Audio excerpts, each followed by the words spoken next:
안녕하세요, 여러분. 오늘 밤 여러분과 함께 나눌 이야기는 50대, 60대 분들이 인간관계에서 가장 힘들어 하시는 주제 중 하나입니다. 바로 나만 괴롭히는 것 같은 사람에 대한 이야기입니다. 인생의 풍파를 겪어온 우리에게도 인간관계는 여전히 풀리지 않는 숙제처럼 느껴질 때가 많습니다. 특히 오랜 시간 알고 지낸 사람들, 혹은 매일 마주쳐야 하는 직장 동료나 가족 구성원 중에서 유독 나에게만 날카로운 시선을 보내거나 불편한 감정을 드러내는 사람이 있다면 더욱 힘들게 느껴질 수밖에 없죠. 젊을 때는 혈기왕성하게 맞서 싸우기도 하고, 때로는 훌쩍 떠나 새로운 관계를 시작하기도 했지만, 이제는 그마저도 쉽지 않습니다. 괜히 긁어 부스럼을 만들까봐, 혹은 나이 들어 추하다는 소리를 들을까봐 꾹 참는 분들 많으실 겁니다. 하지만 꾹 참는다고 문제가 해결될까요? 오히려 억눌린 감정은 마음의 병이 되어 우리의 삶을 더욱 힘들게 만들 수 있습니다. 오늘 밤 제가 여러분의 답답한 마음을 시원하게 풀어드리고 건강한 인간관계를 위한 지혜를 나눠드리겠습니다. 편안하게 기대고 들어주세요. 첫째, 정말 나만 괴롭히는 걸까? 착각에서 벗어나기. 가장 먼저 알아야 할 것은 유독 나한테만 함부로 대하는 것 같다는 느낌은 착각일 수 있다는 겁니다. 물론 당하는 입장에서는 억울하고 분통 터지는 일이지만 감정적으로만 대응해서는 문제 해결에 도움이 되지 않습니다. 현재 상황만 잘라보면 그럴 수 있지만 조금만 시야를 넓혀 과거를 돌이켜보거나 주변 사람들의 이야기를 들어보면 다른 그림이 보일 수도 있습니다. 마치 미스터리 소설처럼 숨겨진 단서를 찾아내듯 객관적으로 상황을 분석해야 하는 것이죠. 예를 들어 회사 부서에서 5명 중 나에게만 유독 심하게 대하는 것 같다고 가정해 봅시다. 하지만 과거를 돌이켜보면 늘 막내에게 그랬던 사람일 수도 있습니다. 신입사원만 들어오면 군기를 잡고 괴롭히는 것이 그 사람의 오랜 습관일 수도 있다는 것이죠. 즉, 나에게만 특별히 그런 것이 아니라 그 사람의 갑질 습관이 발동한 것일 뿐입니다. 마치 고장난 레코드처럼 특정 상황만 되면 자동적으로 반복되는 행동 패턴인 것이죠. 술 마시고 약한 여성에게 함부로 하는 사람과 같은 이치입니다. 술 때문에 이성을 잃은 것이 아니라 약해 보이는 사람에게 만만하게 구는 본성이 드러난 것입니다. 술은 그저 방아쇠 역할을 했을 뿐이죠. 우리도 마찬가지입니다. 누군가에게 함부로 대할 때 무의식적으로 만만해 보이는 사람을 선택하는 경향이 있습니다. 착해 보이는 사람, 순종적인 사람, 혹은 어딘가 어설픈 구석이 있는 사람에게 쉽게 갑질을 하는 것이죠. 혹시 여러분 주변에도 이런 사람들이 있나요? 아니면 여러분 자신이 그런 행동을 하고 있지는 않나요? 잠시 멈춰서서 자신의 모습을 되돌아보는 시간을 가져보시기 바랍니다. 둘째, 내가 문제인가? 자책은 금물. 유형별 분석 및 맞춤 대처. 이제 중요한 것은 나만 괴롭히는 것 같다는 생각이 들 때 내가 문제인가? 라며 자책하지 않는 것입니다. 물론 자신을 돌아보고 반성하는 것은 중요하지만 모든 책임을 자신에게 돌리는 것은 옳지 않습니다.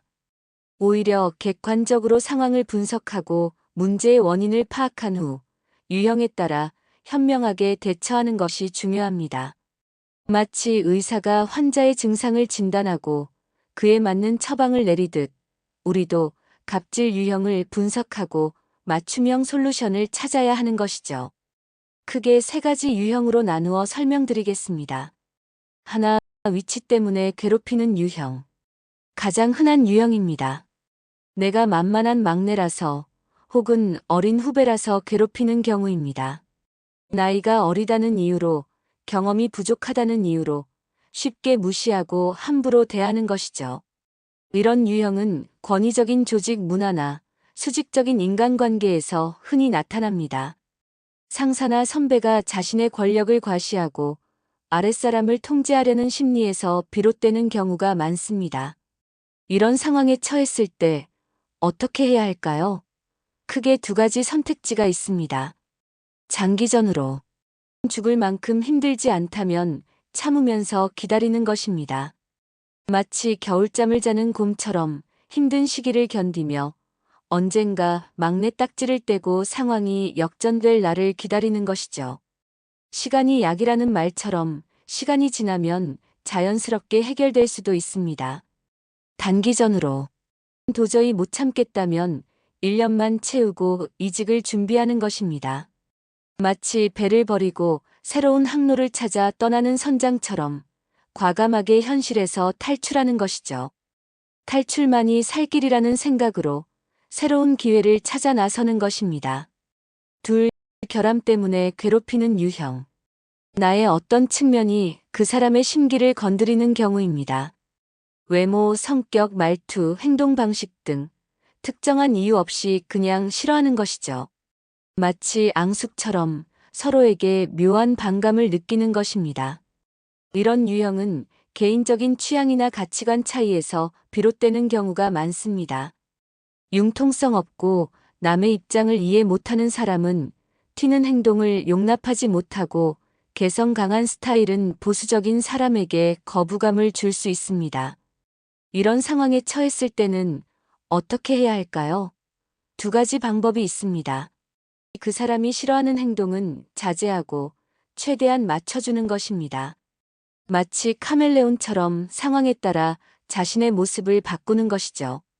비위를 맞추고 칭찬을 아끼지 않으며 최대한 긍정적인 인상을 심어주는 것입니다. 도저히 맞출 수 없다면 그냥 무시하는 것입니다. 마치 투명인간처럼 그 사람의 존재를 없는 듯 여기고 자신의 일에만 집중하는 것이죠. 저 사람은 원래 저렇다 생각하고 넘기며 감정 소모를 최소화하는 것입니다. 셋, 가족 때문에 괴롭히는 유형. 가족 구성원 간의 불화 때문에 나에게 화풀이하는 경우입니다. 엄마가 아빠와 싸우고 만만한 자녀에게 짜증을 내거나 형제자매끼리 갈등이 심해 서로에게 상처를 주는 것이죠. 이런 유형은 불안정한 가족관계에서 흔히 나타납니다. 부부 관계가 불안정하면 자녀에게 화풀이하는 경향이 있고 형제자매끼리 경쟁심이 강하면 서로를 헐뜯고 괴롭히는 것이죠. 이런 상황에 처했을 때는 어떻게 해야 할까요? 왜 나한테만 그래? 라고 항의하고 감정 쓰레기통 역할을 거부하는 것입니다. 마치 방패를 들고 맞서는 전사처럼 자신의 권리를 주장하고 부당한 대우에 저항하는 것이죠. 엄마와 거리를 두고 자신만의 시간을 가지는 것입니다. 마치 섬처럼 독립적인 공간을 확보하고 외부의 간섭을 최소화하는 것이죠. 혼자만의 시간을 보내면서 마음을 안정시키고 스트레스를 해소하는 것입니다. 셋, 나를 지키는 가장 중요한 무기는 자존감. 어떤 유형이든 가장 중요한 것은 자존감을 지키는 것입니다. 자존감은 자신을 사랑하고 존중하는 마음입니다. 자존감이 높으면 타인의 평가에 쉽게 흔들리지 않고 자신을 굳건히 지킬 수 있습니다. 내가 부족해서 괴롭히는 거야라는 생각은 버리세요. 오히려 저 사람이 문제야라고 당당하게 생각하세요. 당신은 소중하고 가치 있는 사람입니다. 그 누구도 당신을 함부로 대할 권리가 없습니다. 자신을 믿고 자신의 능력을 인정하고 자신의 감정에 솔직해지세요. 그리고 자신을 괴롭히는 사람들로부터 당당하게 벗어나세요. 50대, 60대 여러분. 더 이상 갑질에 휘둘리지 마세요. 당당하게 맞서 싸우고 자신을 지키는 멋진 인생 후반전을 만들어 가시길 응원합니다. 오늘 밤 저의 이야기가 여러분의 삶에 조금이나마 도움이 되었기를 바랍니다. 편안한 밤 보내세요. 감사합니다.